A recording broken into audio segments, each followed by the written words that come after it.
నమస్తే. Welcome to Andhra Prabha. This is Tejaswi. Team India head కోచ్‌గా రాహుల్ ద్రవిడ్ పదవీ కాలం టీ20 ప్రపంచ కప్ 2024తో ముగియనుంది.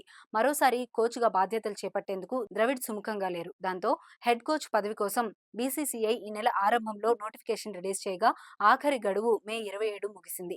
హెడ్ కోచ్ పదవి కోసం ఏకంగా 3000 దరఖాస్తులు వచ్చినట్లు తెలుస్తోంది. అందులో భారీ సంఖ్యలో నకిలీ దరఖాస్తులు ఉన్నాయి. భారత ప్రధాని నరేంద్ర మోదీ, కేంద్ర హోంమంత్రి అమిత్ షా, క్రికెట్ దిగ్గజం సచిన్ టెండూల్కర్, భారత మాజీ కెప్టెన్ ఎంఎస్ ధోని, స్పిన్ మాంత్రికుడు హర్భజన్ సింగ్, మాజీ డాషింగ్ ఓపెనర్ వీరేంద్ర సెహ్వాగ్ పేర్లతో కొందరు ఆకతాయిలు ఫేక్ అప్లికేషన్లు పంపారు. ఇప్పటి వరకు వచ్చిన దరఖాస్తుల్లో చాలా వరకు మాజీ క్రికెటర్లు, ప్రముఖ నేతల పేర్లతో ఉన్నాయని ఓ జాతీయ మీడియా తమ కథనంలో పేర్కొంది. ఫేక్ అప్లికేషన్లను తొలగించే పనిలో బీసీసీఐ ఉంది. టీమిండియా హెడ్ కోచ్ పదవి కోసం వచ్చిన దరఖాస్తుల పరిశీలన అనంతరం వ్యక్తిగత ఇంటర్వ్యూలు ఉంటాయి. ఆ తర్వాత కొత్త కోచ్ గురించి ప్రకటన ఉంటుంది. రాహుల్ ద్రవిడ్ పదవీకాలం జూన్ చివరి నాటికి ముగుస్తుంది. ఆ తర్వాత కొత్త కోచ్ పదవీకాలం జూలై 1 నుంచి మొదలవుతుంది. కొత్త కోచ్ 3.5 పాటు 2027 డిసెంబర్ 31 వరకు కొనసాగుతాడు.